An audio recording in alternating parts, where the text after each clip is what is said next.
hanya dengan Rp15.000 per bulan, Anda telah turut berpartisipasi dalam menyebarkan dakwah bersama Tarbiyah Sunnah. Barakallahu fikum. Bismillahirrahmanirrahim. Assalamualaikum warahmatullahi wabarakatuh. Alhamdulillah wassalatu wassalamu ala Rasulillah wa ala alihi wa ashabihi wa mawalahu ba'd. Ikhwati fillah, azani Allah wa iyyakum, para peserta kajian malam yang tergabung ke dalam kajian Bumiku Mengaji, pengajian antar benua, terutama ikhwan dan akhwat kita yang ada di mancanegara, ada di Jerman, ada di Belanda, ada di Oman, ada di Abu Dhabi, ada di malah lagi Amerika juga ada, di Qatar juga ada, di beberapa negara-negara Afrika juga ya, juga dari Australia. Juga saya sapa para pendengar radio Tarbiyah Sunnah di mana saja Anda berada, baik melalui radio ataupun melalui streaming, melalui YouTube, Facebook ataupun media sosial lainnya di mana saja Anda berada. Alhamdulillah malam ini kembali kita berjumpa setelah malam Senin kemarin agak tertunda ya. Baik, ikhwati fillah, kita sedang berbicara masalah rumah tangga, masalah keluarga. Sebenarnya keluarga itu surga dunia dan ladang meraih surga akhirat. Karena di dalam keluarga itu setiap kegiatannya, setiap ucapan, setiap amalan, setiap rutinitas menjadi sumber pahala bagi seluruh anggota keluarga dan sumber ampunan. Selain ridha Allah, selain rahmat Allah, selain hal-hal lainnya yang kita bisa dapat dari Allah Azza wa Jalla ya. Kenapa demikian? Karena semua yang dilakukan oleh seluruh anggota keluarga itu bisa merupakan ibadah yang besar sekali pahalanya dari Allah Azza wa Jalla, baik yang dilakukan oleh suami, istri ataupun anak-anak. Suami mendidik istri dan anak-anaknya ibadah. Suami memberi contoh dalam bentuk perbuatan baik bagi istri dan anak-anaknya ibadah, pahala, juga ampunan. Suami pergi keluar dari rumah mencari rizki seperti yang diperintahkan oleh Allah, itu ibadah kepada Allah. Sebagian ulama atau sebagian sahabat seperti Ibnu Abbas, seperti Abdullah bin Mas'ud menyatakan talabul halali jihadun. Mencari nafkah itu jihad, jihadnya seorang lelaki. Dan ketika sudah memperoleh uang diberikan kepada istrinya, kepada anaknya, itu sedekah dengan nilai pahala terbesar dibanding sedekah ke pihak manapun. 1 dinar yang kamu berikan kepada istrimu, 1 dinar yang kamu infakkan di jalan Allah, 1 dinar yang kamu infakkan untuk anak-anak yatim, fuqara dan masakin, maka yang lebih besar pahalanya adalah 1 dinar yang kamu berikan kepada istrimu, kepada anak-anakmu. Pokoknya pahala nafkah ke keluarga itu terbesar. Ketika umpamanya si suami senyum kepada istrinya, kepada anaknya, bersikap lemah lembut, menyenangkan mereka, pahala dan juga ampunan Allah Azza wa Jalla turun. Demikian juga istri istri mencuci piring, istri membuatkan kopi, istri nyapu, istri ngepel, istri masak, istri beres-beres, istri nyetrika untuk menyenangkan suami dan anak-anaknya. Itu juga sebanding dengan jihadnya kaum laki-laki di medan perang. Kata Rasul sallallahu alaihi wasallam kepada Asma binti Yazid, "Ya Asma, inna husna taba'ulika li zawjiha." Sesungguhnya bagusnya sikap kamu kepada suami-suamimu dan ikhtiar kalian dalam mencari ridha suamimu, ta'dilu kullama dzakarti, itu sebanding pahalanya dengan ibadah yang kamu sebutkan tadi. Sebelumnya Asma ini menyebutkan ibadah yang khusus bagi laki-laki, yaitu Jumatan, mengurus jenazah sampai ke kuburan, dan perang jihad di jalan Allah. Itu khusus laki-laki. Perempuan enggak. Sehingga perempuan itu iri. Kata Rasul SAW, kalau kamu, hai para istri, para wanita, selalu berikhtiar mencari ridha suami kalian, selalu bersikap manis, bagus, baik, lemah lembut kepada suami kalian, maka pahalanya sebanding dengan jihad fisabilillah yang kamu sebutkan tadi. Apapun bentuknya. Nyuci piring, beres-beres, masak, nyuci baju, nyetrika, nyapu, ngepel. Itu menyenangkan suami enggak? Iya, menyenangkan suami, anak-anak, membuat mereka betah. Itu pahalanya besar. Demikian juga anggota keluarga yang lain, anak-anak umpamanya. Taat, tunduk, patuh kepada ayahnya, kepada ibunya. Tidak diperintahkan pun membantu ayah dan ibunya. Itu semuanya pahala. Ladang pahala, ladang ampunan, ladang rahmat, ladang keridhaan Allah, cinta kasih sayang Allah subhanahu wa ta'ala, dan seterusnya. Walhasil, sebenarnya rumah tangga adalah ladang seluruh kebaikan. Dan apabila ini tercipta, seluruh hak dan kewajiban tertunaikan, istri ke suami, suami ke istri, orang tua ke anak, anak ke orang tua, tertunaikan, sehingga seluruhnya merasa disenangkan oleh anggota keluarga lain, maka itulah surga di dunia.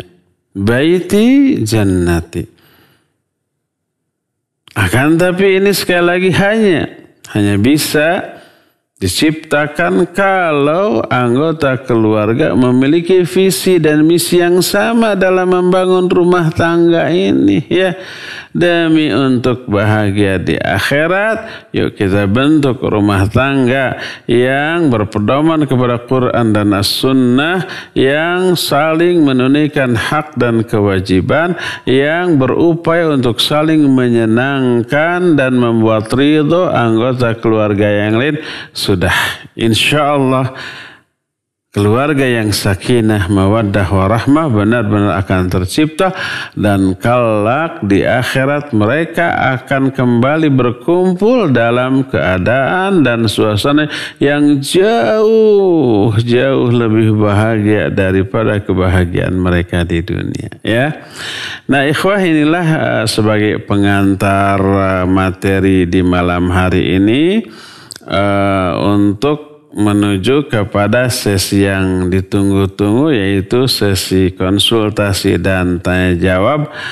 Intinya tentang rumah tangga, tentang keluarga, tentang pembinaan anak-anak dan seterusnya. Tapi tidak terbatas kalau mau bertanya tentang urusan-urusan lain.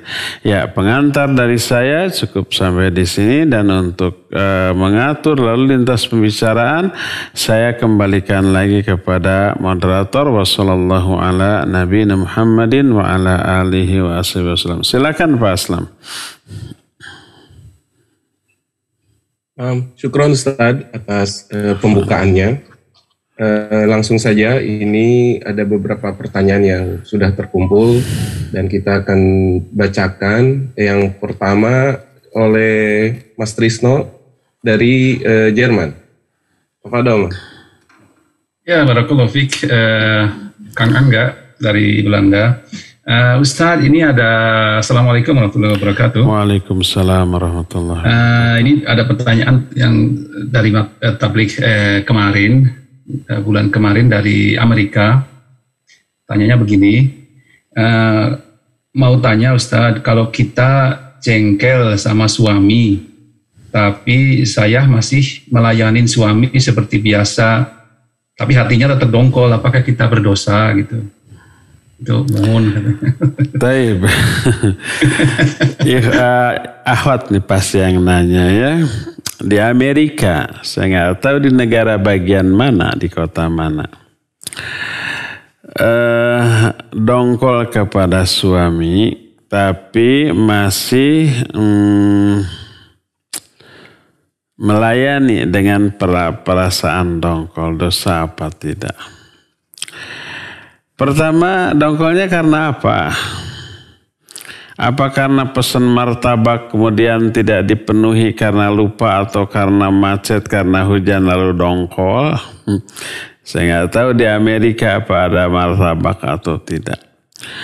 Apakah karena sesuatu yang memang syar'i untuk dongkol? Syar'i untuk dongkol itu melalaikan kewajiban kepada Allah Azza wa Jalla, atau melanggar apa yang Allah haramkan lalu dongkol. Ya, jadi alasannya. Kalau alasannya adalah alasan yang secara syar'i boleh kita dongkol dan kecewa, maka dongkol di saat itu ibadah, tidak dosa. Itu pertama. Kedua, bagaimana cara melampiaskan kedongkolan tersebut? Kalau caranya melanggar syariat, umpamanya kedongkolannya dilampiaskan dalam bentuk keburukan yang melebihi dari kesalahan suami. Cuma umpamanya tidak diberikan martabak tadi, martabak Amerika. Kemudian ngambeknya, sampai seperti meledak-ledak. Ya dosa, tidak boleh.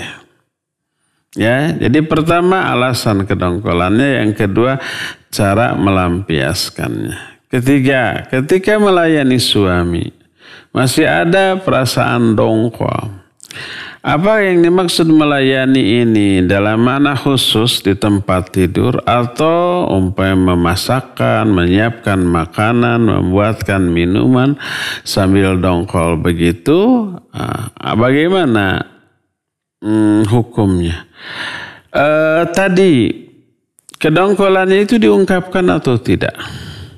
Kalau diungkapkan dalam bentuk yang menyinggung suami, ya dosa, tidak boleh.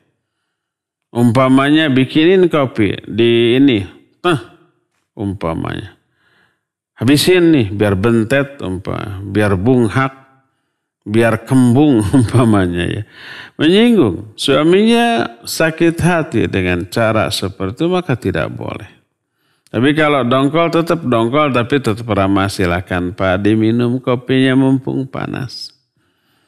Maka ya tidak dosa. Karena suami tidak tersinggung, ya. Cuma kedongkolannya itu mungkin saja nampak dalam ekspresi yang agak dingin, dalam nada bicara yang serius, datar, tidak ada canda atau tidak ada kemesraan, kelembutan mungkin, ya. Kalau yang dimaksud melayani di tempat tidur sambil dongkol, ini juga sama. Efeknya ke suami bagaimana? Kalau suami umpamanya sampai kecewa, tersinggung dengan hal itu, kemudian marah, ya, maka ya si istri dosa karena masuk ke dalam keumuman hadis yang sering kita dengar,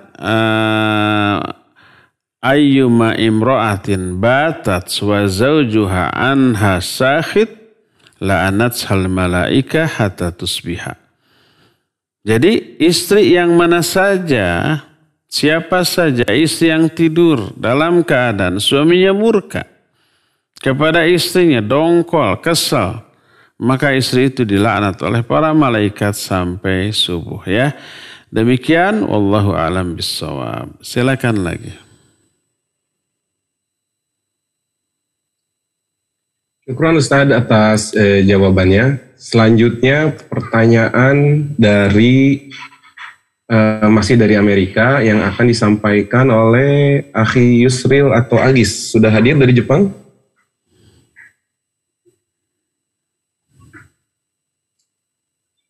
Kalau enggak mungkin Bapak Ana bacakan aja. Apa dong, Mas? Ya. Ini Ustaz dari Amerika juga. Assalamualaikum warahmatullahi wabarakatuh. Waalaikumsalam. Ustaz, bagaimana nasihatnya bila anak-anak yang sudah cukup dewasa menjauh dari orang tua dan mereka memilih untuk keluar dari Islam secara nyata? Jadi menyatakan murtad atau tidak nyata, tetapi sudah tidak mengakui hukum-hukum Islam lagi. Apakah salah kalau orang tua tidak lagi mau berkomunikasi lagi dengan mereka yang sudah keluar gitu dari Islam? Karena mereka anak-anak sudah sekian tahun memilih tidak mau berkomunikasi dengan orang tua. Jazakumullah khairan. Wa jazakillahu khairan, Allahul musta'an. Kita bisa merasakan ya, bagaimana pedihnya orang tua ketika melihat anaknya seperti yang ditanyakan tadi. Jangankan itu, atau masih tetap Islam, ahli ibadah, sedikit saja berperilaku yang menyinggung perasaan orang tua, aduh. Sampai saya nggak tahu ini real nyata ataukah hanya karangan. Tapi kalau karangan mungkin saja ya.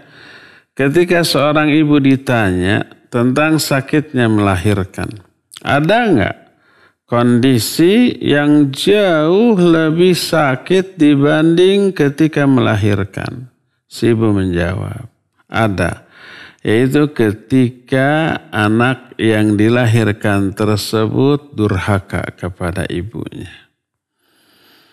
Ya, kebayang sakitnya hatinya ya. Dari sinilah maka seperti yang sering kita kaji, tadi juga kita sudah singgung. Wajibnya setiap orang tua melaksanakan pendidikan, pembinaan, bimbingan kepada anak-anaknya sejak dini. Sejak masih balita. Dengan cara yang sesuai dengan daya tangkap mereka, kemampuan mereka, dari segala segi ya, terus bertahap. Sehingga sejak kecil sudah taat, sejak kecil sudah menurut, sejak kecil sudah terarahkan. Sehingga ketika remaja, ketika dewasa, fondasi dalam melakukan ibadah, kebaikan, amal soleh sudah kuat. Filter dari keburukan-keburukan yang akan mempengaruhinya itu kuat, filternya, daya tahannya, tidak mudah tergoda, tidak mudah tersesatkan, ya. Itu yang harus dilakukan. Ketika ini dilalaikan, disepelekan, anak dibiarkan tumbuh semau dia, dididik oleh lingkungan, dididik oleh seluruh informasi yang sampai kepada dia melalui dunia maya. Itu sudah dikasih kamar, seluruh fasilitas yang dibutuhkan oleh anak dikasih di kamar itu, ngerem sudah nggak keluar-luar. Maka begitu keluar jadi monster. Karena apa? Karena anak tidak bisa memilah-memilih untuk mengambil mana yang baik untuk dirinya. Yang dilakukan oleh anak mana yang menyenangkan dirinya itu. Mau baik mau buruk gak peduli. Yang penting happy, yang penting senang. Apalagi kalau keluar rumah gaul sama lingkungan yang buruk. Yang akan membentuk karakter buruk yang memberi racun. Racun terhadap keimanannya, keyakinannya, akhlaknya, dan seterusnya. Akhirnya yang seperti ditanyakan tadilah yang terjadi. Ya. Apa yang harus dilakukan oleh para orang tua setelah ini benar-benar terjadi? Tetaplah berusaha mendakwahi, tetaplah berusaha menasihati, tetaplah berusaha membimbing semaksimal yang bisa kita lakukan. Kalau ternyata terlalu jauh dari jangkauan kita, ya la yukallifullahu nafsan illa wus'aha. Doakan agar Allah memberi hidayah lagi. Dia umpama sudah teracuni oleh pemikiran kufur, pemikiran syirik, pemikiran ateis, pemikiran liberal, pemikiran sekuler. Akhirnya tidak yakin lagi terhadap ajaran Islam. Apalagi sholat, saum kayak gitu. Otomatis ditinggalkan. Dan dia tahu dia akan dimarahi oleh orang tuanya. Makanya kabur. Makanya menutup komunikasi. Nomor orang tuanya diblokir atau ganti nomor. Komunikasi ditutup. Karena dia tahu dengan perubahannya yang buruk, orang tuanya akan kecewa, akan mencoba meluruskan dia kembali, maka dia akan menghindari hal itu. Yang harus dilakukan oleh orang tua, pertama tetaplah doakan kebaikan. Yang kedua, tetaplah berusaha. Bila ada kesempatan untuk komunikasi, komunikasi. Bila ada kesempatan untuk menasihati, mendakwahi, lakukan. Semaksimal yang kita bisa. Sampai kapan? Sampai kita mati atau mereka yang mati duluan. Tetaplah. Kalau ternyata hasil yang kita peroleh tidak ada kemajuan apa-apa, la yukallifullahu nafsan illa wus'aha. Pengaruh buruk kawan-kawannya lebih besar daripada pengaruh kita. Ya sudah, itu di luar kemampuan kita. Di luar jangkauan kita. Jadi kalau umpamanya dulu kita lalai, tidak tahu kewajiban, tahu-tahu sudah keras saja anak, baru tahu kewajiban kita dan baru berusaha, maka setelah kita sadar dan tobat dari kesalahannya yang lama, baru kita berusaha. Walaupun usaha ini terlambat, tapi Allah hanya menilai usaha, tidak menilai hasil. Jangankan kita tuh, para nabi juga ada yang istrinya kafir, suaminya nabi, ayahnya nabi, anaknya kafir, seperti Nabi Nuh, seperti Nabi Lut, dan banyak nabi-nabi lain yang orang tuanya, atau kakaknya, atau adiknya, atau anak-anaknya, atau kerabatnya menjadi penentang bagi dakwahnya, ya banyak. Berusaha sudah berusaha. Sampai Nabi SAW ketika berusaha mengislamkan pamannya Abu Thalib, sampai beberapa detik sebelum meninggal pun tetap berusaha. Lakukan usaha semaksimal yang kita bisa. Hasilnya itu tanggung jawab Allah SWT. Apakah anak kita layak untuk diberi hidayah atau tidak oleh Allah Subhanahu wa taala? Hanya Allah yang tahu, kita enggak tahu. Inna rabbaka huwa a'lamu biman dhalla an sabilihi wa huwa a'lamu bil muhtadin. Sungguhnya Allah mengetahui siapa orang yang layak untuk disesatkan dan siapa yang layak untuk diberi hidayah, ya. Demikian, wallahu a'lam bissawab. Silakan lagi.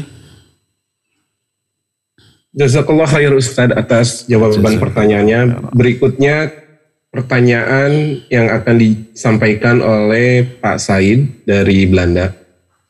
Tafadhol Pak Said. Assalamualaikum Ustaz. Waalaikumsalam warahmatullahi. Masya Allah Pak Said ini. Berapa tahun kita nggak jumpa Pak Said? Mana orangnya nggak ngumpet? Jamaah Amsterdam juga sudah mulai kangen. Sama. Ada 10 tahun saya nggak ke sana ya, lebih. Kurang lebih segitu ya, 10-11 tahun. Masya Allah. Kayak gimana Pak Said sekarang nih? Udah sepuh ya? Ya Alhamdulillah hari ini saya melihat Ustadz pulih kembali dari minggu kemarin kurang enak badan.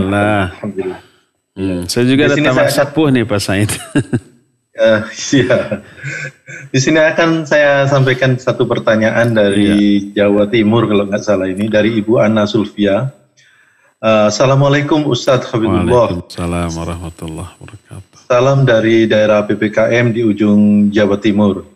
Jika suami sibuk 24 jam, pendidikan anak-anak dilimpahkan pada siapa? Sedangkan istri ilmu agamanya dangkal. Syukron Ustadz, jazakumullah khair. Ya, wa jazakillahu khairan. Pertanyaannya ke Belanda dari Jawa Timur ya. Kalau 24 jam suami sibuk, siapa yang bertanggung jawab terhadap pendidikan anak? Pertama ibunya itu al-madrasatul ula li auladiha. Ibu itu madrasah atau sekolah yang paling awal bagi anak-anaknya. Karena ayahnya memang sibuk di luar, harus mencari nafkah.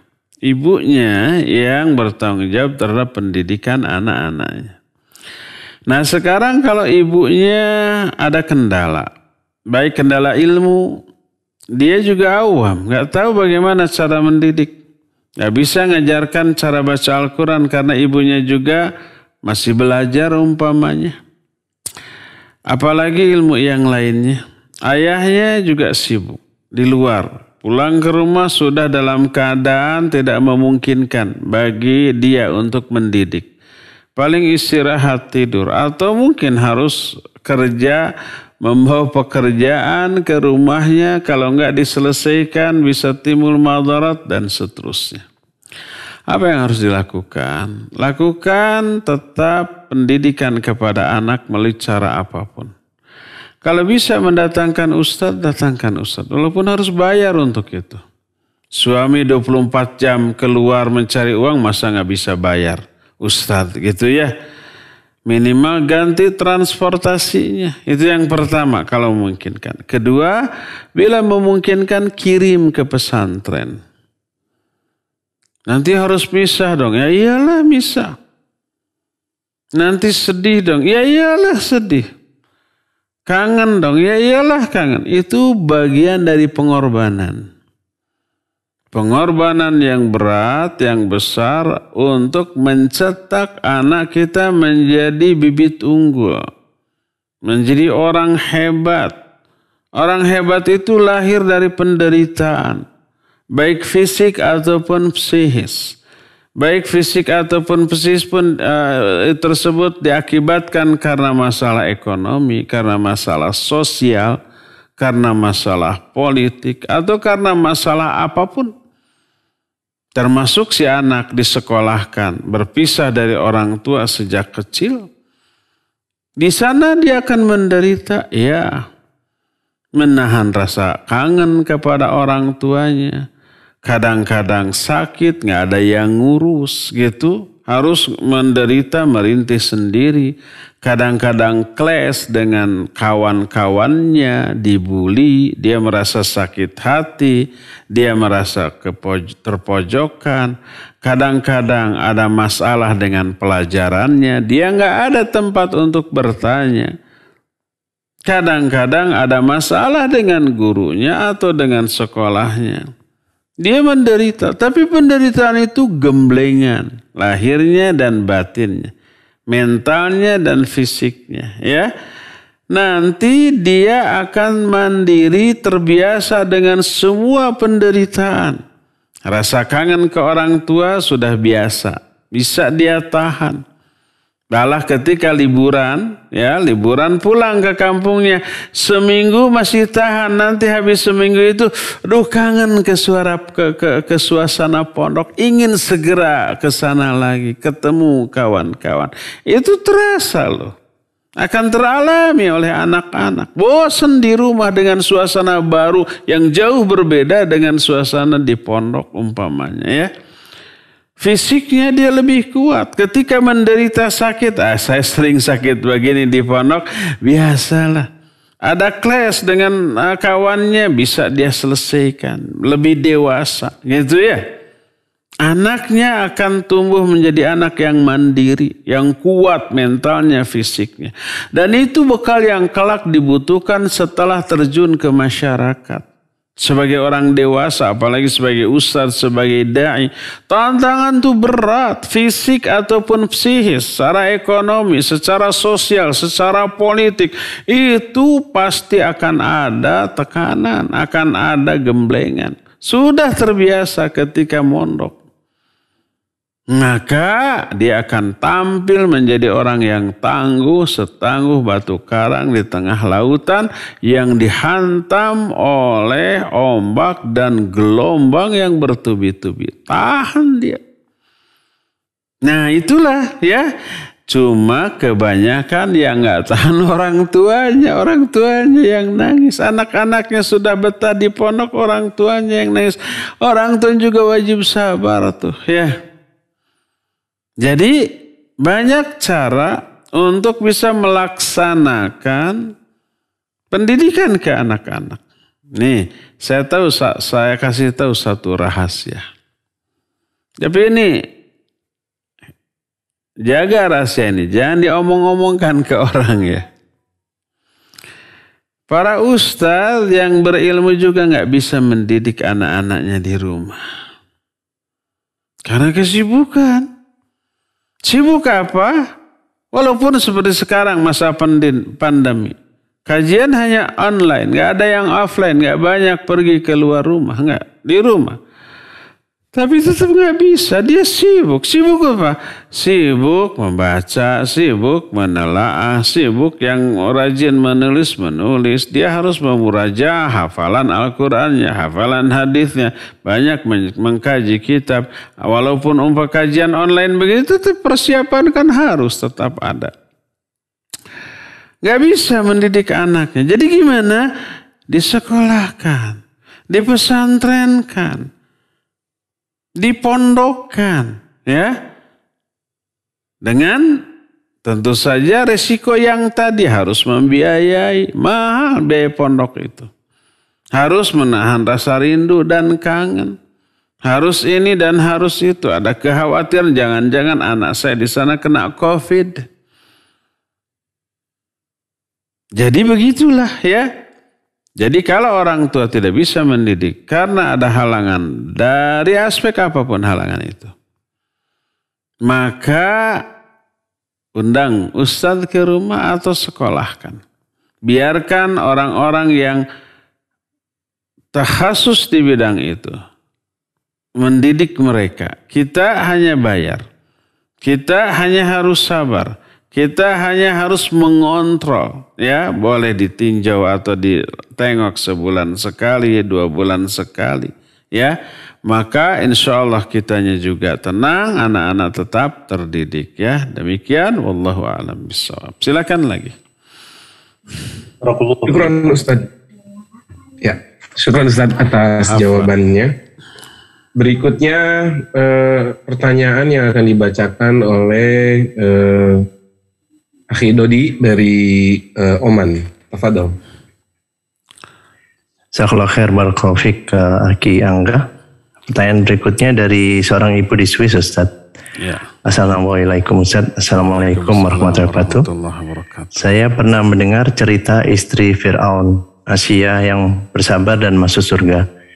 Bagaimana saat ini dengan istri yang suaminya belum masuk Islam, Ustaz? Apakah mesti sabar seperti Asia? Atau bagaimana kita bersikap, Ustaz? Jazakallahu khair, barakallahu fik. Wa jazakallahu khaira wa fika barakallah. Yang membacakan di Muscat, Oman. Tapi pertanyaan dari Swiss. Dijawab dari Selacau.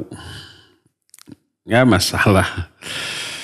Iya, dahulu di zaman Fir'aunnya manusia paling durhaka pada zamannya. Tapi istrinya salihah dan kesolihahannya ditegaskan oleh Allah Azza wa Jalla dalam Al-Quranul Karim, bahkan dijadikan sebagai simbol, ikon wanita yang beriman. Allah berfirman, wa daraballahu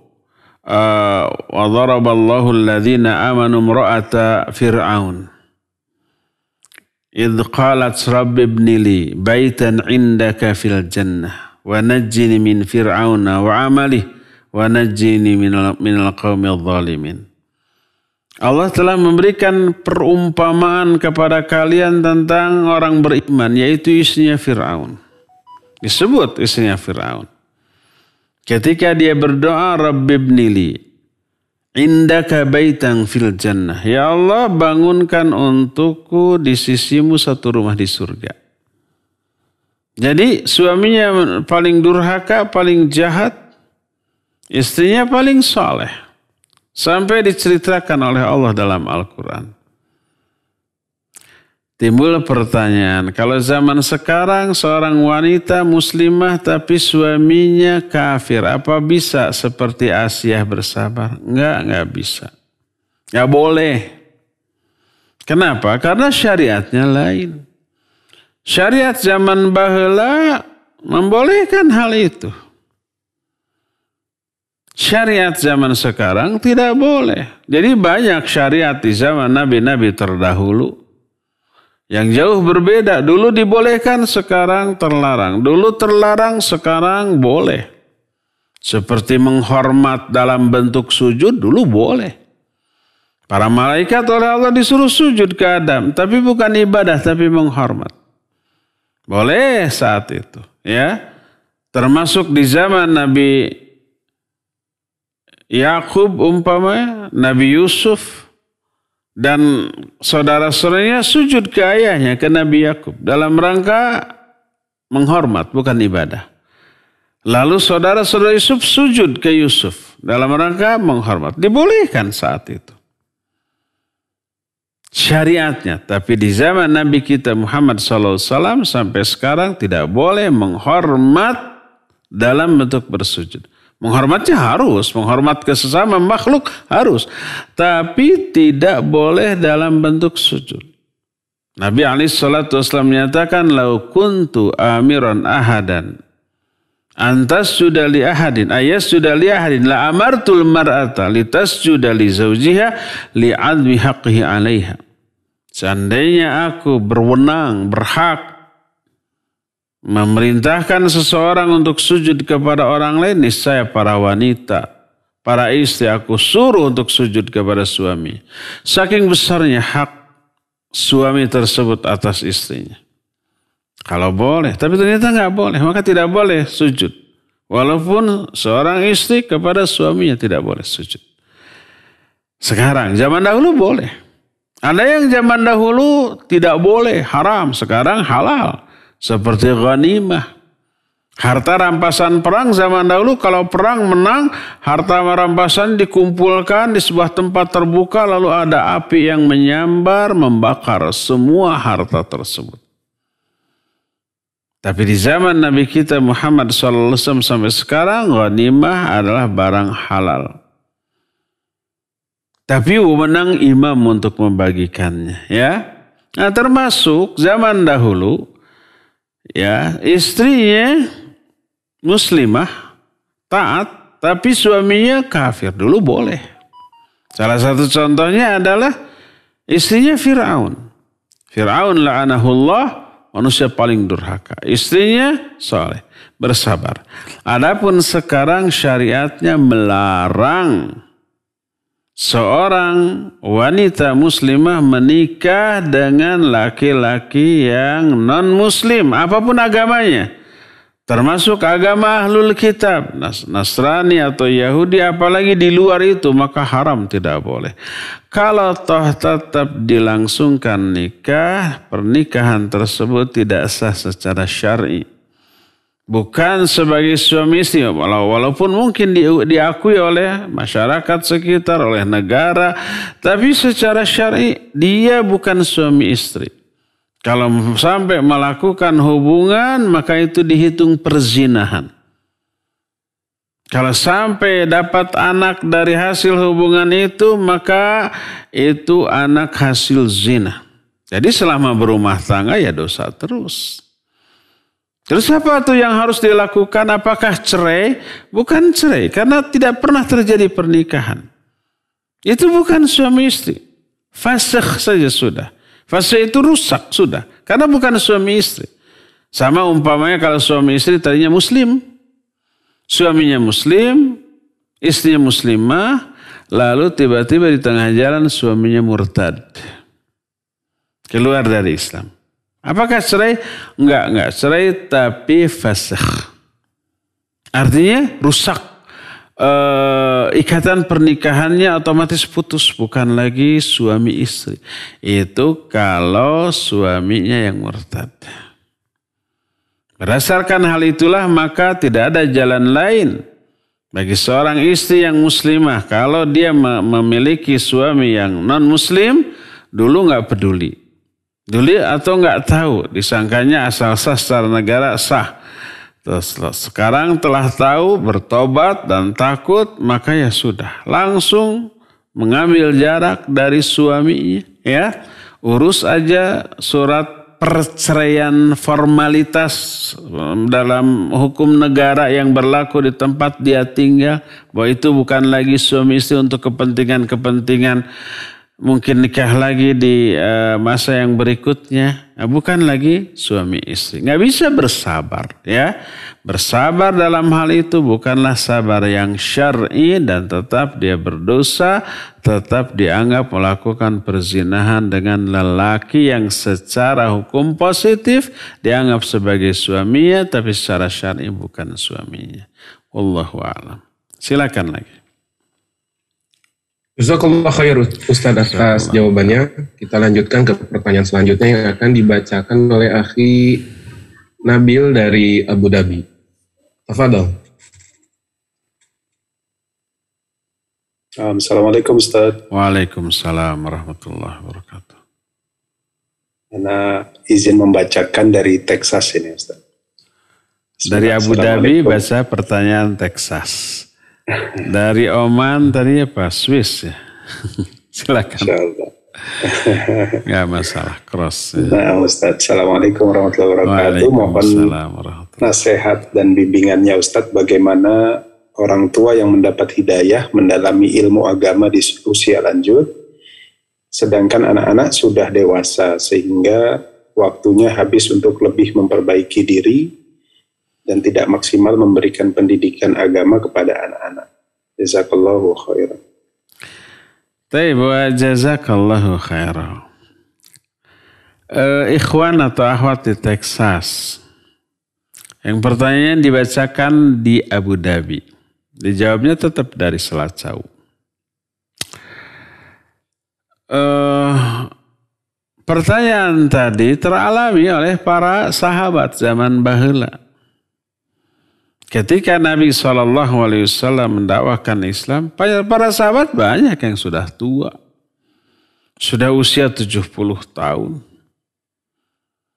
Ada yang lebih, ada yang kurang sedikit.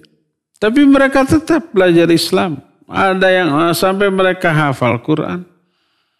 Sampai mengetahui hadis-hadis Nabi SAW.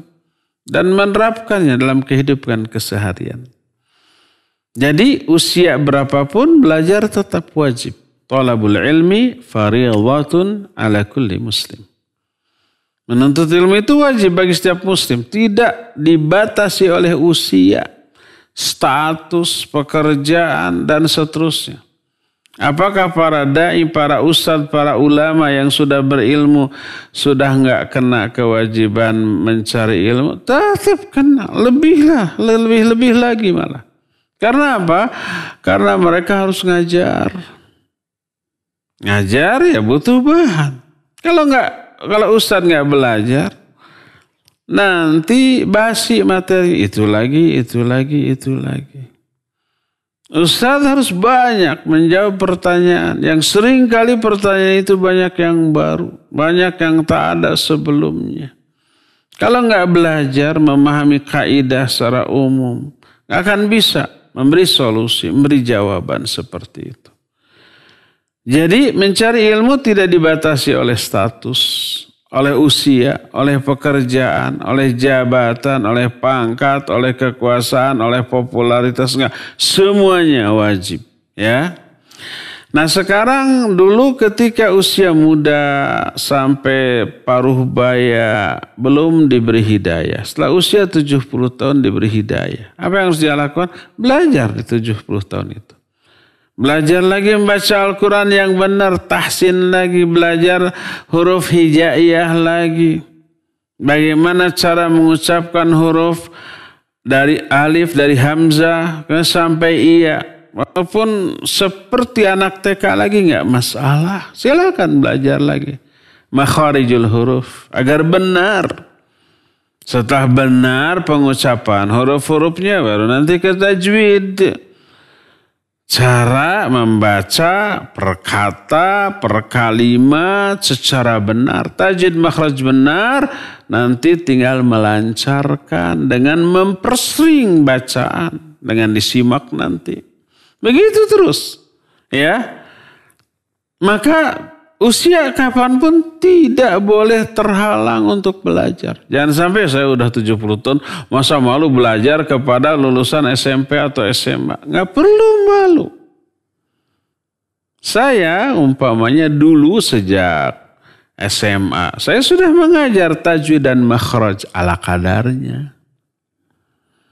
Sampai mahasiswa, sampai dakwah, orang-orang menyebut saya ustadz.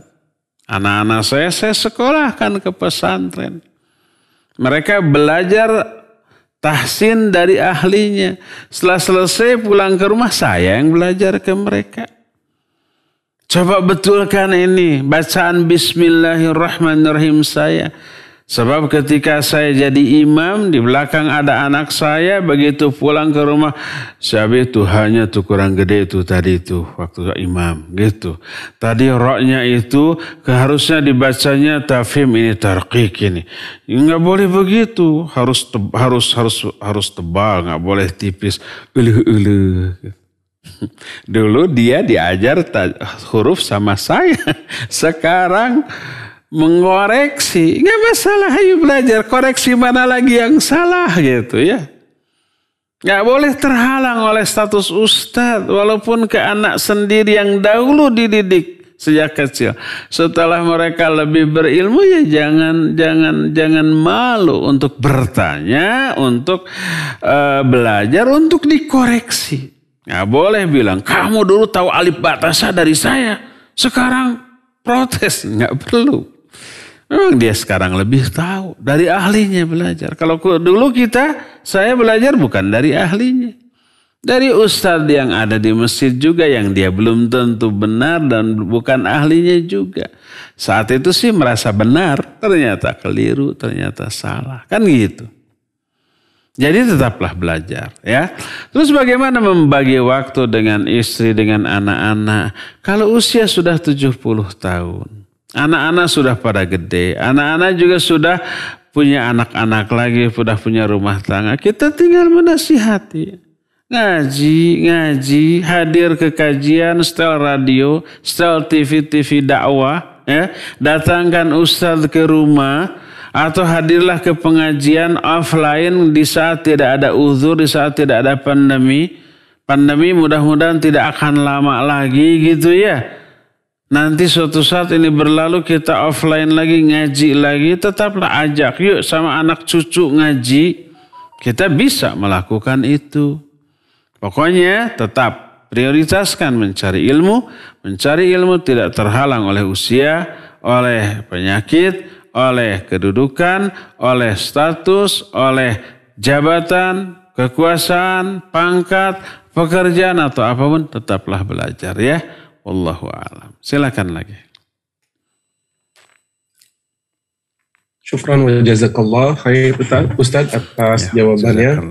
Pertanyaan selanjutnya akan disampaikan oleh Akhi Abu Emil dari Abu Dhabi juga ya. Ya. Fadol. Jazakallah. Angga. Assalamualaikum Ustaz. Waalaikumsalam warahmatullahi wabarakatuh. Ini juga Ana izin menyampaikan pertanyaan yang sempat terpending bulan lalu Ustaz. Pertanyaan dari salah satu akhwat di Jawa Timur Ustaz. Bismillahirrahmanirrahim. Semoga Allah merahmati Ustadz dimanapun Ustadz berada. Ustadz, bagaimana kalau tidak ada niat untuk menikah, bukan karena menentang sunnah, tetapi karena alasan tidak berilmu dan masa lalu yang kelam, serta ada orang-orang non-muslim yang sering ingin membuka aib saya di masa lalu, serta orang tua yang tidak mendukung dengan syariat sunnah. Mohon nasihat Ustadz. Jazakumullah khairan. Ya, wa jazakillahu khairan. Ukhti di Jawa Timur ngirim pertanyaannya ke Abu Dhabi. Barakallahu fiik. Tidak mau menikah karena banyak kendala, di antaranya tidak berilmu, masa lalunya kelam, rahasia-rahasianya mungkin setelah menikah akan dibongkar, orang tua juga awam gitu ya. Itu semua sebenarnya menjadi pemicu untuk nikah kepada orang yang bisa membimbing dia dalam masalah agama, baik keilmuan ataupun pengamalan termasuk pemahaman. Dengan ilmu seluruh kendala nanti terjawab semuanya, ya. Dengan belajar dengan suami yang berilmu, semua kendala-kendala tadi insya Allah teratasi. Dia tidak berilmu, suaminya berilmu, nanti dia akan banyak dibimbing, akan banyak bertanya. Keluarganya belum mengenal sunnah, nanti terdakwahi. Masa lalunya kelam, masa lalu tidak akan terulang. Yang penting sekarang sampai masa datang. Nanti gimana kalau aibnya dibongkar oleh kawan-kawannya yang kafir? Nanti dengan ilmu bisa teratasi. Ada tuntunan secara syar'i apabila masa lalu kita yang telah lalu ternyata terbongkar setelah menikah. Orang yang berilmu yang nanti akan menjadi suaminya, dia akan merespon, menghadapi itu dengan keilmuannya yang memadai dan pasti bijak, pasti hikmah, pasti memberi solusi terbaik. Jadi nggak ada halangan untuk menikah, tetaplah menikah. Justru kalau tidak menikah akan semakin buruk keadaannya. Tetap dia dalam keawamannya tentang ilmu.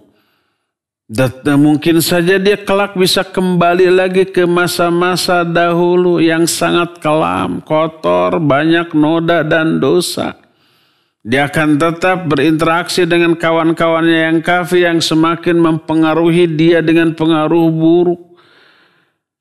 Ya, jadi tambah buruk. Coba kebayang nggak? Seorang wanita tidak menikah, nggak punya suami, nggak punya anak. Di masa tuanya, dia nggak bisa, mungkin masih muda, masih bisa mencari nafkah untuk dirinya. Setelah orang tuanya meninggal, kakak-kakaknya, adiknya sibuk dengan keluarganya masing-masing. Dia menyendiri. Nggak bisa lagi cari nafkah. Karena tua. Kalau sakit di rumah sendirian, siapa yang peduli, siapa yang ngurus? Kebayangan kesepian. Seorang orang tua baik ayah atau ibu yang sudah sepuh, banyak anak, banyak cucu, pun merasa kesepian di tengah keramaian. Dikelilingi sama anak dan cucunya, tapi kenapa dia merasa kesepian? Karena pola pikirnya yang jauh berbeda. Materi obrolan yang juga tidak nyambung. Coba nenek dengan cucu. Neneknya kan hidup di zaman baheula, sebelum ada teknologi, sebelum ada internet, sebelum ada HP. Terus cucunya sekarang melek teknologi, melek HP, ngobrol sama neneknya. Nggak nyambung si neneknya itu. Nggak paham. Apalagi sekarang ini banyak bahasa-bahasa slang. Bahasa-bahasa gaul yang oleh orang tua dahulu tidak terfahami. Ya. Umpamanya, Nek saya mau ke nyokap dulu, mau minta doku. Si nenek, apa ini orang ngomongnya, justru saya ngomongnya pakai bahasa planet mana ini, kan gitu nanti. Jadi nggak nyambung. Dia kesepian di tengah keramaian. Itu bagi orang yang punya anak, punya cucu. Apalagi yang nggak punya siapa-siapa. Jadi menikahlah. Bagaimanapun keadaannya, ya, cari yang solih. Bagaimana bisa saya tidak solihah, dia solih? Ya solihahkan, berusahalah, ya. Cari lingkungan yang baik. Insya Allah nanti dengan berusaha, memohon, berdoa kepada Allah, Allah akan pilihkan yang terbaik untuk kita. Wallahu a'lam. Silakan lagi. Jazakallah khair Ustaz atas jawaban pertanyaan. Berikutnya Ana yang akan bacakan Ustaz. Pertanyaan dari Amerika ditanyakan melalui Belanda bagian utara Ustaz. Dibacakannya di... Kenapa Ustaz? Dibacakannya di mana? Belanda bagian paling utara Ustaz. Iya, antum sekarang di mana posisi Pak Faslan? Kotanya Groningen Ustaz, di Belanda. Bukan, ya. Sekarang posisi antum sekarang. Iya, Ana di Belanda. Di Belanda. Iya, khair. Fadhal. Ya. Baik. Apa saja yang menjadi pembeda atau batasan-batasan dengan kelompok-kelompok umur yang harus diajarkan kepada anak dalam menyampaikan atau menerapkan suatu syariat? Misalnya, bila usia antara 7 sampai 10 tahun. Dan apa saja yang sudah harus dikenalkan atau harus mereka ketahui? Fadhal Ustaz. Barakallahu fiik. Ini sebenarnya materi pokok dari kitab yang kelak kita akan bahas. Tahapan-tahapan pendidikan, pembinaan yang kita terapkan ke anak sejak kapan? Ya, sejak di dalam rahim. Terus begitu lahir, ketika belum bisa ngomong, belum bisa berdiri, masih merangkak, ada tahapannya. Termasuk usia yang tadi, 7 tahun, 10 tahun. Apa yang harus diajarkan dan bagaimana cara mengajarkan, itu yang kita akan bahas nanti dalam kitab ya. Semoga bisa sabar ya. Tapi kita fokus sekarang, ta'khirul bayan al-waqtil hajah la yajuz. Ada kaidah dalam usul fiqh. Mengakhirkan jawaban, mengakhirkan penjelasan di saat waktu yang dibutuhkan tidak boleh. Mungkin butuhnya sekarang ya. Apa yang harus kita ajarkan kepada anak usia 7 tahun tadi ya, 7 tahun. Dari beberapa segi. Ya, pertama, ini laki apa perempuan ya. Tetaplah ajarkan membaca Al-Quran. Apalagi sekarang sudah ada banyak metode ya, ada qiraati, ada iqra, ada macam-macam ya.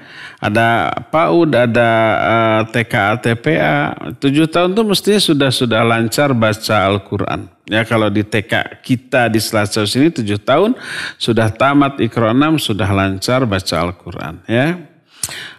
Ajarkan doa-doa sholat, apalagi tata cara wudhu, tata cara sholatnya ya, sudah doa-doa harian, mau tidur, bangun tidur, mau ke WC, keluar WC, makan, setelah makan, keluar rumah, itu sudah terajarkan. Bagaimana cara mengajarkannya? Menghafalkan dan menerapkan. Mengingatkan ya, setelah makan ingatkan doa, mau tidur ingatkan doa, bangun tidur ingatkan doa, masuk WC kaki yang mana dulu gimana doanya, keluar rumah juga begitu, masuk ke mobil juga begitu. Itu sehari-hari, karena sehari-hari dipakai, sehari-hari dilakukan, nggak akan lupa insya Allah ya, seumur hidup nggak akan lupa. Nah, seperti itu.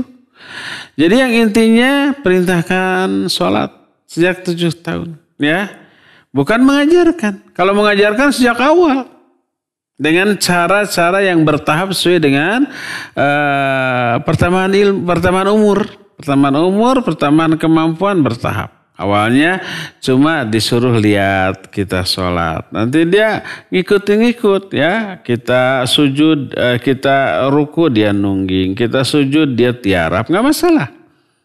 Tapi dia melihat apa yang kita lakukan sehari-hari. 5 kali dalam sehari semalam. Lama-lama dia tahu. Itu mengajarkannya ya. 7 tahun itu sudah bisa. Bacaannya sudah benar, ya. Gerakan-gerakannya sudah benar, waktu-waktunya juga sudah tahu gitu. Itu sudah perintahkan. Bukan mau mulai mengajarkan 7 tahun telat. 7 tahun itu sudah bisa, perintahkan. Kalau sebelum 7 tahun tidak diperintahkan, cuma diajak-ajak oke. Tapi 7 tahun tegas perintah, ayo sholat. 10 tahun enggak sholat juga pukul. Memukulnya ibadah, tidak dosa. Tapi berpahala karena menerapkan sunnah Nabi SAW. Dan itu adalah wahyu. Ya. Jadi ajarkan tata cara baca Al-Quran, ajarkan doa-doa pendek, doa-doa harian, surat-surat pendek, bacaan-bacaan sholat gitu ya. Kemudian zikir-zikir pagi dan petang dan seterusnya. Jadi 7 tahun itu sudah lancar baca Al-Quran, sudah hafal beberapa surat pendek di juz amma, sudah hafal doa-doa sholat gitu ya, sudah tahu hukum-hukum sholat seperti itu ya. Nah, rinciannya insya Allah nanti akan kita bahas ketika sudah masuk kepada pembahasan kitab ya insya Allah. Silakan lagi. Jazakumullah khair Ustaz atas jawaban dari pertanyaan tersebut, dan kita kembali ke siklus penanya yang akan disampaikan dari Jerman. Silakan Akhi. Ustaz, Assalamualaikum. Ini ada pertanyaan dari bapak-bapak yang tinggal di Jerman menanggapi pertanyaan pertama yang dari ibu-ibu dari Amerika yang mengenai melayani suami dengan hati dongkol gitu ya. Jadi kayaknya ini sepertinya ada gayung bersambut kata berjawab ini ya. Jangan-jangan suaminya nih. Wallahu a'lam, tapi ini di Jerman. Pertanyaan begini Ustaz. Assalamualaikum Ustaz. Apakah memisahkan tidur atau ranjang termasuk mendidik istri yang dongkol tadi? Syukron.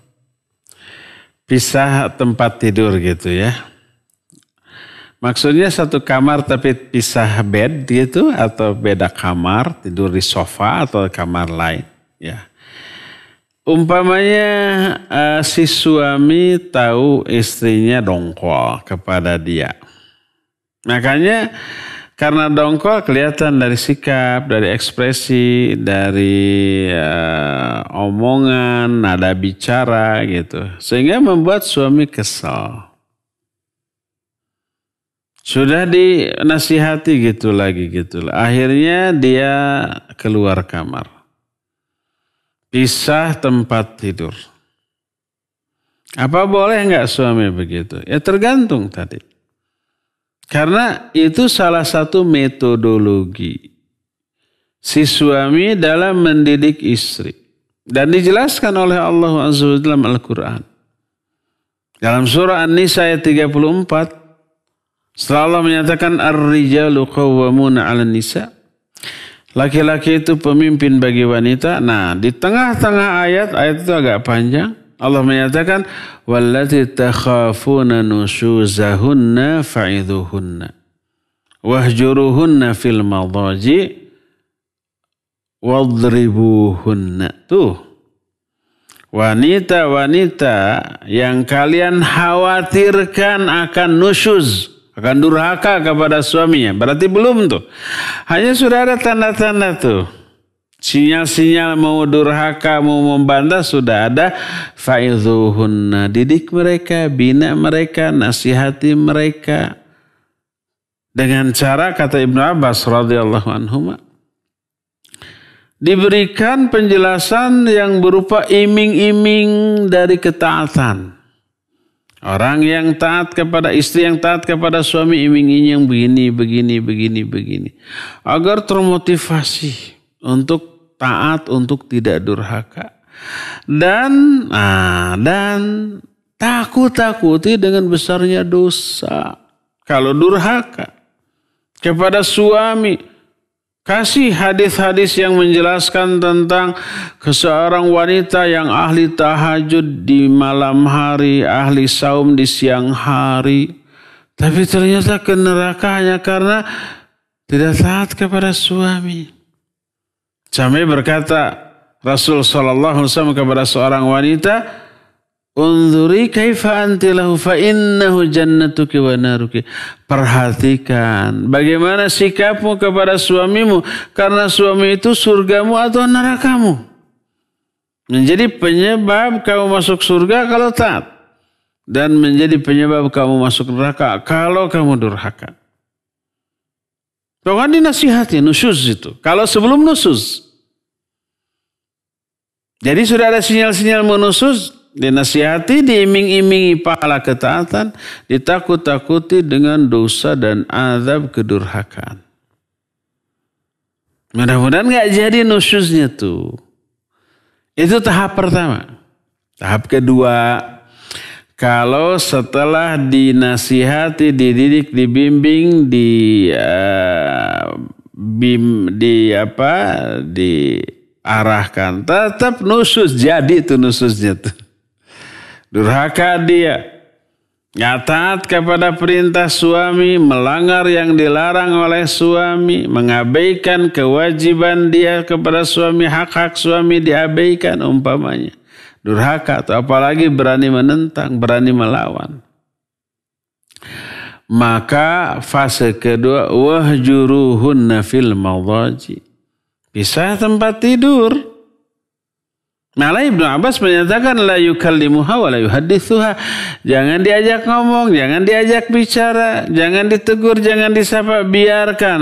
Adakan gerakan GTM, gerakan tutup mulut. Jangan diajak bicara, biar aja. Dia nanya, biarkan aja. Kalau papa mau makan, cukup ngangguk. Nambah lagi, sambil jebi. Dan secara psikis ini lebih menyakitkan bagi seorang istri. Didiamkan oleh suaminya. Tidak ditegur, tidak disapa. Namanya dihajar. Hajar bahasa Arab bukan bahasa Indonesia. Oh, dihajar kata Al-Quran juga. Wahjuruhunna, hajar mereka di tempat tidur. Oh, kalau begitu di tempat tidur dihajar. Bukan. Hajar di tempat tidur itu tinggalkan dia. Jangan tidur bareng. Pindah ke sofa, pindah ke kamar lain atau yang itu lebih apa? Lebih menyakitkan.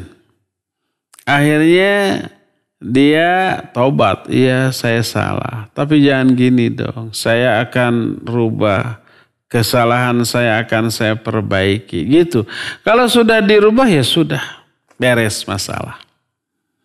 Jadi meninggalkan istri di tempat tidur dalam rangka mendidik seperti itu berpahala mengamalkan Al-Quran surah An-Nisa 34.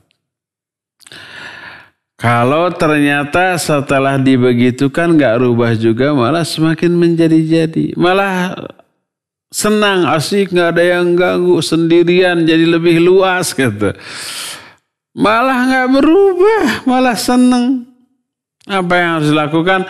Langkah ketiga, wadribuhunna, pukul para wanita itu. Boleh suami memukul istri, Al-Quran itu. Tapi syaratnya pertama jangan memukul bagian kepala, bagian wajah. Jangan sampai memukul bagian pipinya ditempeleng, ya, kepalanya dijitak sampai benjut. Jangan. Pukul bagian lain, itu yang pertama. Kedua, nggak boleh menimbulkan bekas dan luka. Apalagi cacat seumur hidup. Sebagian ulama menyatakan pukul dengan siwak. Pipinya ke tangannya yang tidak berbekas. Nggak sakit dong? Iya, nggak masalah. Bukan sakitnya yang kita kejar, tapi esensi di balik pukulan. Suami yang selama ini lemah lembut perhatian, tiba-tiba dengan mimik muka yang serius pukul. Pukulannya nggak sakit. Sakitnya bukan di sini, tapi di sini. Gitu. Nah, lakukan. Boleh. KDRT dong. Ya mungkin karena itu harus. Bisa laporkan ke polisi? Nggak bisa. Karena nggak ada bukti. Nggak ada bekas. Datang si istri, Pak, saya dipukul sama. Datang ke kantor polisi lapor. Saya dipukul sama suami saya. Oh, di bagian mana pukul? Tangan, mana bekasnya? Nggak ada tuh. Nanti harus divisum. Kan di pengadilan kan harus dibuktikan melalui visum. Bukti bahwa itu dipukul mana. Jangan-jangan itu cuma mengada-ada kan gitu. Nggak bisa diadukan tuh kalau seperti itu. Itu tahapan yang ketiga, boleh memukul. Sekarang kalau sudah dipukul, diharapkan berubah. Sekarang gimana kalau nggak berubah? Pas dipukul ditakis. Terus malah masang kuda-kuda. Balik menyerang. Sudah parah yang seperti itu, Maya. Nah, semoga tidak ada yang sampai ke arah sana. Jadi seorang suami boleh meninggalkan istri tempat tidur kalau memang tahapannya sudah sampai ke tahapan itu. Umumnya suami nggak gitu. Tapi dirapel dan dibalik. Urutannya harusnya kan dinasihati, ya, diomongi. Setelah itu pisah tempat tidur. Setelah itu baru pukul. Itu juga tidak sehari 2 hari, ya, dinasihatinya terus. Setelah nasihat itu nggak mempan, baru pisah tempat tidur. Beberapa hari, nggak sehari 2 hari. Setelah ternyata nggak ada bekasnya, nggak ada efeknya, baru pukul. Jadi bertahap.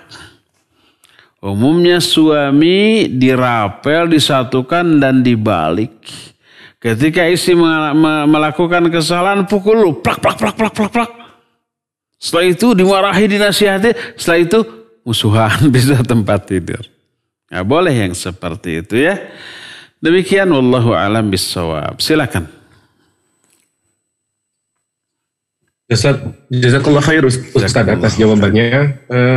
Berhubung waktu mungkin tersisa 9-10 menit lagi, Ustaz, bagaimana Ustaz? Berapa pertanyaan lagi? Sok aja sehabisnya waktu.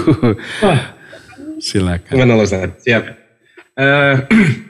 Selanjutnya Anda akan membacakan pertanyaan dari Jepang, mewakili Jepang. Sekaligus pertanyaan yang baru masuk juga, ini tentang bagaimana menasihati istri yang terkadang menaikkan suaranya dan juga sedikit merengut raut wajahnya. Apakah mengambil hati istri ini selalu dengan menyampaikan ilmu agama, dan doa apa? Adakah doa untuk supaya istri tersebut menjadi istri yang salehah? Tafadhol. Baik, barakallahu fiik. Iya, dari Jepang. Iya, istri merenggut. Suaranya naik, ekspresinya merenggut. Itulah yang disebut dengan nusyuz. Al-mar'atun nashiz. Wanita yang nusuz adalah, kata Imam Ibnu Katsir rahimahullah dalam kitab tafsirnya ketika menafsirkan Al-Quran surah An-Nisa ayat 34 tadi. Ketika dikatakan oleh Allah, wallati takhafuna nusyuzahunna, wanita-wanita yang kalian khawatirkan berbuat nusyuz. Lalu dijelaskan bagaimana bentuk nusyuznya kaum wanita. Oleh Imam Ibnu Katsir persis diterangkan seperti pertanyaan tadi. Suaranya meninggi. Kemudian dia cemberut, bermuka masam dan berpaling dari suaminya.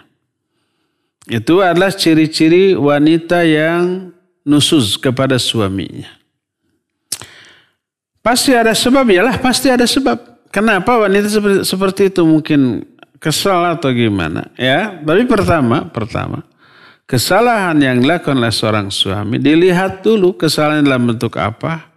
Perlukah disikapi dengan sikap seperti itu, ya? Dan ketika memang kesalahan nyata salah, ada koreksi, ada nasihat, ada peringatan, ada pemberitahuan bahwa itu keliru, itu salah. Dengan argumentasi, ya. Itu yang pertama. Yang kedua, kesalahannya itu harus kesalahan secara syar'i yang membuat istri marah kepada suami. Bukan kesalahan yang tidak syar'i. Umpamanya tadi tidak sisi umpamanya pesan martabak pas mau pulang, Pak pesannya martabak. Di Jepang juga mungkin ada martabak. Ternyata pas pulangnya tidak, langsung cemberut, langsung tinggi. Oh baru diminta gitu aja, belum diminta apartemen loh umpamanya. Belum minta mobil loh, cuma martabak Jepang umpamanya. Meninggi suara sambil cemberut, maka tidak boleh. Kesalahan suami bukan kesalahan syar'i. Tapi tindakan istri sudah melanggar rambu syariat. Tidak boleh seperti itu ya.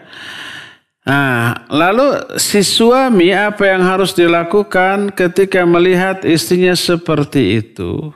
Pertama, ingatkan bahwa itu adalah pelanggaran syariat, bermuka masam kepada suami, suara tinggi kepada suami itu sudah melanggar syariat.